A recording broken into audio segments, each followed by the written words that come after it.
So ಬೆಂಗಳೂರಿನ freedom ಪಾರ್ಕ್ನಲ್ಲಿ ಉಪನ್ಯಾಸಕರಿಂದ ಧರಣಿ ಸತ್ಯಾಗ್ರಹ ನಡೀತಾ ಇದೆ. ಇವತ್ತಿನಿಂದ ಅನಿರ್ದಿಷ್ಟಾವಧಿ ಧರಣಿಗೆ ಉಪನ್ಯಾಸಕರು ಕರೆಯನ್ನ ನೀಡಿದ್ದಾರೆ.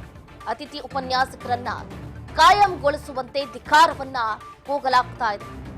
ವಿವಿಧ ಬೇಡಿಕೆಗೆ ಆಗ್ರಹಿಸಿ ಅತಿಥಿ ಉಪನ್ಯಾಸಕರ ಹೋರಾಟವೂ ಕೂಡ ಜೋರಾಗಿರುವಂತದ್ದು. ಜನವರಿ 1ರಂದು ರಾಜ್ಯದಾದ್ಯಂತ ಎಲ್ಲ ಅತಿಥಿ ಉಪನ್ಯಾಸಕರು ತುಮಕೂರಿನ ಸಿದ್ಧಗಂಗಾ ಮಠದಿಂದ ಬೆಂಗಳೂರಿಗೆ ಆಗಮಿಸಿ ಇವತ್ತು ಬೆಂಗಳೂರಿನ ಫ್ರೀಡಂ ಪಾರ್ಕ್ನಲ್ಲಿ ಪ್ರತಿಭಟನೆಯನ್ನ ನಡೆಸ್ತಾ ಇದ್ದಾರೆ. ಗಮನಿಸ್ತಾ ಇದ್ದೀರಾ ಅದರ ಬಗ್ಗೆ.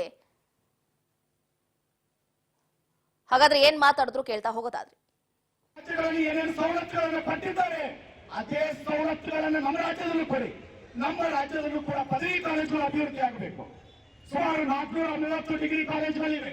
430 ಡಿಗ್ರಿ ಕಾಲೇಜುಗಳಲ್ಲಿ 80% ಜನ ನಾವು ಇವತ್ತು ಅತಿಥಿ ಉಪನ್ಯಾಸಕರು ಕೆಲಸ ಮಾಡ್ತಾ ಇದ್ದೀವಿ.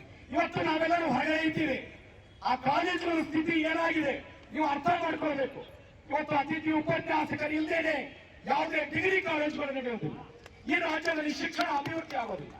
ನೀವು ಶಿಕ್ಷಕರ ಬಗ್ಗೆ, ಶಿಕ್ಷಣದ ಬಗ್ಗೆ ಹೊಸ ಹೊಸ ಯೋಜನೆಗಳು, ಹೊಸ ಹೊಸ ವಿಚಾರಗಳು ಗಂಟೆಗಟ್ಟಲೆ ಭಾಷಣ ಮಾಡ್ತೀರಿ, ಅಭಿವೃದ್ಧಿ ಕಥೆಗಳನ್ನು ಹೇಳ್ತೀರಿ. ಇವತ್ತು ಶಿಕ್ಷಕರು ಈ ರಾಜ್ಯದಲ್ಲಿ ಬೀದಿಗೆ ಬಂದಿದ್ದಾರೆ.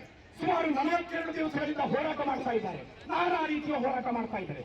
ಒಂದಲ್ಲ ಎರಡಲ್ಲ, 100 ಜನ ಅತಿಥಿ ಉಪನ್ಯಾಸಕರು ಪಾದಯಾತ್ರೆ ನಡಿಗೆ 100